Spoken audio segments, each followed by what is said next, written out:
Bonjour mes petits voyageurs de l'espace. Aujourd'hui je vais vous conter l'histoire de l'homme et la lune.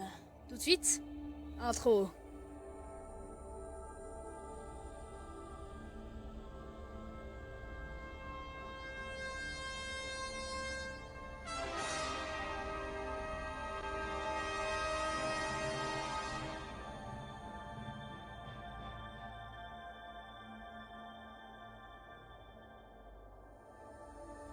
Donc, comment ça a commencé?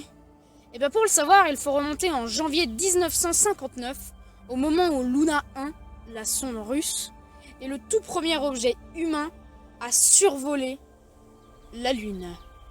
Ouais, je l'ai dit comme ça parce que ça faisait quand même franchement badass. Donc pour un petit aperçu, Luna 1, c'est ça. Waouh, qu'est-ce que c'est que ce truc là? Bon, revenons à nos moutons. Ou plutôt à nos sondes. Luna 2, la deuxième donc, c'est le premier objet humain à se poser sur la Lune. Ouais, j'ai fait comme ça, comme un beauf, parce qu'en fait elle s'est écrasée. Donc c'est pas vraiment se poser, c'est plus se détruire. Ouais, c'est bête. Et Luna 9, donc on en a sauté 7, mais bon, c'est pas fou. Et contrairement à Luna 2, elle s'est posée pour la première fois en douceur sur le sol lunaire. Donc bravo, on peut applaudir. J'ai l'air con. Non, on s'en fout.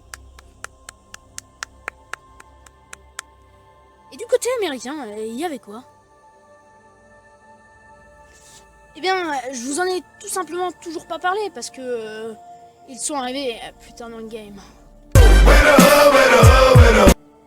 Bon, c'est nul. Donc pour rattraper son retard, oui, parce qu'elle a beaucoup de retard, la NASA. Eh ben, elle décide de lancer toute une série de sondes de 1958 à 1960 qui sont de lamentables échecs. Elles n'atteindront jamais leur objectif premier. Voilà, c'est tout. Donc, pour essayer de se rattraper, encore une fois, en 1960, le programme Ranger est lancé. Donc après quand même une bonne série d'échecs, ils ont l'air d'avoir l'habitude à la NASA, et leurs petites sondes là, elles arrivent à prendre quand même des milliers de photos de notre satellite naturel.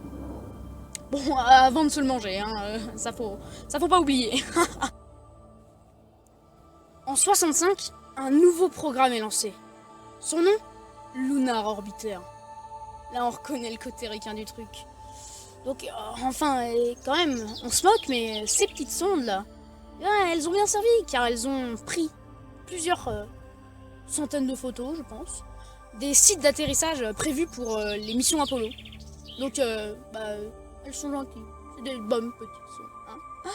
J'aurais pu vous parler du programme Surveyor, mais honnêtement, ils ont juste quasiment fait la même chose que les sondes Luna, c'est-à-dire se poser en douceur sur le sol lunaire.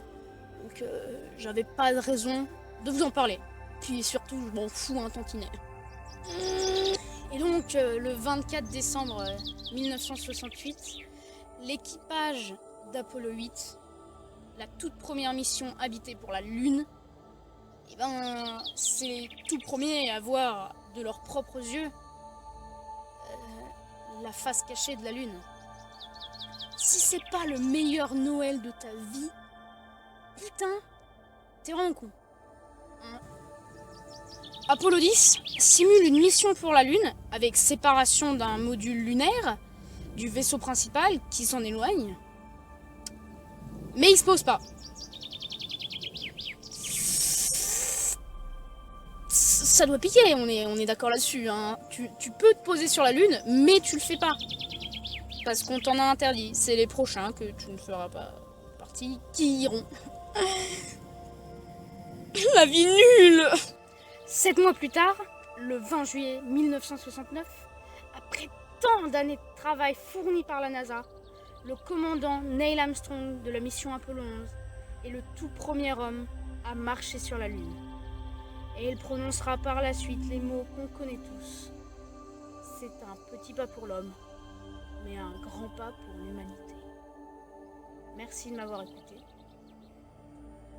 Vous pouvez vous abonner, aimer cette vidéo si vous en avez envie. Vous n'êtes pas obligé, après tout.